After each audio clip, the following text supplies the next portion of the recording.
That means exercising, eating right, in some cases even dyeing hair. Until recently, that was considered appropriate for women only. But as TV2's Mike Redford reports, a lot more men are now reaching for the bottle of hair dye.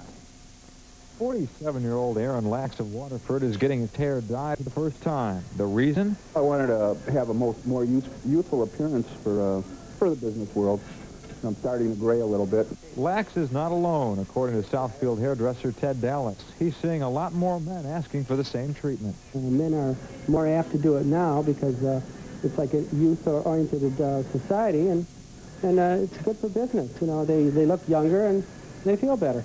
In fact, the sales of hair coloring products for men are up 136% over the past year. But it can be confusing with so many different products to choose from. Plus, dyeing your hair at home can have its drawbacks. It can be disastrous results if you don't know what you're doing. So I would keep it in the hands of professionals if you could. The cost of getting it done here is about $20. As for Aaron's biggest worry now that he has done it?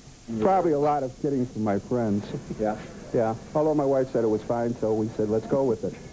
Of course, it's not for everybody. It's been said a little gray can make a man look distinguished. But if you do choose to dye your hair, according to Dallas, make subtle changes so that only your hairdresser knows for sure.